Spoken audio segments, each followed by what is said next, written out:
Добро утро на 9 март. Най-накрая ще правим пътеката, прословутата алея, дългата, която ще е над 20 метра, 15 някъде. Но преди това искам да ви покажа какви свърших през седмицата. Ето индийския люляк вече е подрязан, дръвче. Зад него съм подрязал и смрадлика дръвчето. Тук така розите много отдавна са орязани, слава Богу, оцеляха зимата. Подстригах и двата хибискуса, лилавия в долния край и този тук бяло с червено. Също така подрязах и пастролисната върба току-що, малко преди да си изпия и кафето. Ето я. Аз ще мина сега от тая страна да ви покажа какво трябва да се случи. За последно виждам това място. До сега алеята изглеждаше ето така. Сега вече ето от тази роза тук напред цялото място до в края, къде се вижда другата пътека, ще се направи една дълга хубава пътека. Около 17-18 метра е дълга. Сега ще я мина и от другата страна. Ето оранжерията. Ето така едната нова градинка е сглобена. Втората градинка. Другото е септичната яма. Но понеже тя е заградена, иска да направим контраст с оранжериите. И тук заградихме и тая част. Сега отивам да ви покажа и какво трябва да се случи. Ето тук имаме малко карамфили на цъфтяли, мартински. Кукичанта доста има, ще ви ги покажа. Така, ето и от тук. Тук сме сложили пробните плочки. Отиваме. Вижте колко кукичета, сега ще ви ги хвана. За 9 март доста добре. Ето ги на хубаво са разтворили. Тук също има една много голяма туфа с тях. Така, сега ще ви щракнем от другата страна. Ето и от другата страна. Охо, минезохарчетата. Ето ги. И тях. Ето, от тази страна.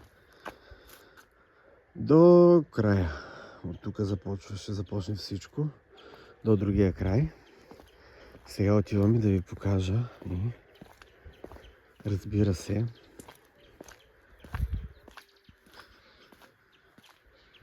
ето какво засях с нощи в тъмното. Саксийка с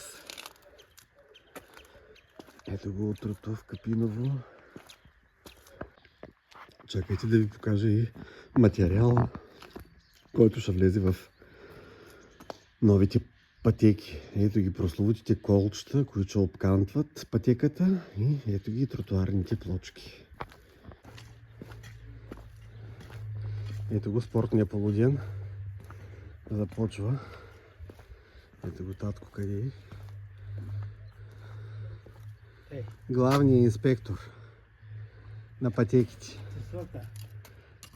Тя е цълта там. Ето тук вече сме сложили. Ето, нашите бояджийки. Едната шкури, другата. Не, виж, става ли? Перфектно. Да, лекичко. не си го видял. Лекичко такова.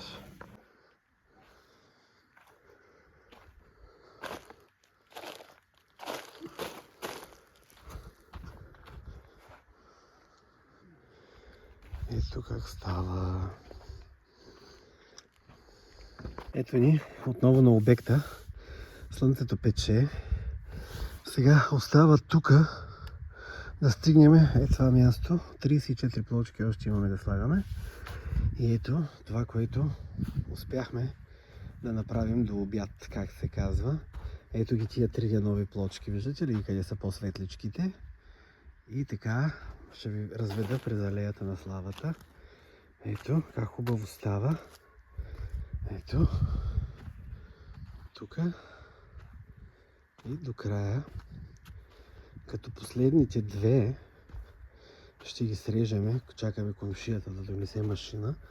За да можем мъничко, трябва да се срежат, да хванат до кола точно. И ето така.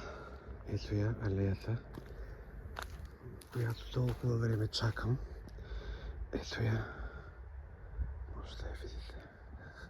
И отсреща анархията, разбира се. Ето сега вече минаваме и по алеята. Ето я алеята. Цялата. Мога да ви я штракна. Ето така. От тук. Та чак. Виждате колко е дълга. Чак до другия край.